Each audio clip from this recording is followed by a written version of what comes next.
அனர்த்தங்களினால் பாதிக்கப்பட்ட மக்கள் தமது வீடுகளுக்கு மீளச் சென்று தேவையான பழுது பார்த்தல் நடவடிக்கைகளை முன்னெடுப்பதற்காக 25,000 ரூபாவை பெற்றுக் கொடுக்க அரசாங்கம் தீர்மானித்துள்ளது.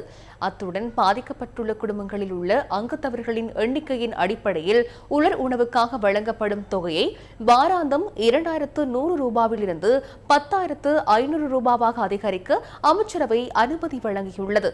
நிதி அமைச்சின் செயலாளர் கலாநிதி ஹர்ஷன சூரிய பெரும இது தொடர்பில் தெளிவூட்டியுள்ளார். இதற்கு முன்னர் கூறப்பட்டிருந்த 10,000 ரூபாவுக்கு பதிலாக ஒரு குடும்பத்திற்கு 25,000 ரூபாவை பெற்றுக் கொடுப்பதற்கு நிதி அமைச்சு தீர்மானித்துள்ளது.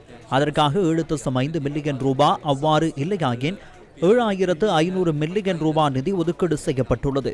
நாட்டு மக்கள் விரைவாக தமது வாழ்வை ஆரம்பிப்பதற்கு இது உதவும் எனவும் நம்புகின்றோம்.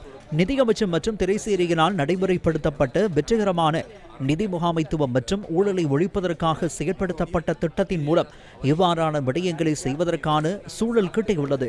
இவ்வாறான அழிவுகளுக்காக 30 பில்லியன் ரூபாய் ஒதுக்கீடு செய்யப்பட்டுள்ளது. அந்த நிதியை கொண்டு இவ்வாறான செயற்திட்டங்கள் முன்னெடுக்கப்படுகின்றன.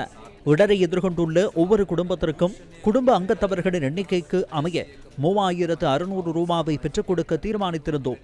அந்த எண்ணிக்கை தற்போது 10,500 ரூபாவாக அதிகரிக்கப்பட்டுள்ளது.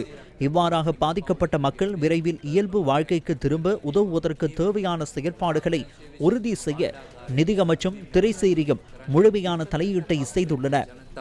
හැකි ඉක්මනින් තමන්ගේ ජීවිතය නැවත ආරම්භ කිරීම සඳහා අවශ්‍ය කරන යාන්ත්‍රණය කඩිනමින් ක්‍රියාත්මක වීමටයි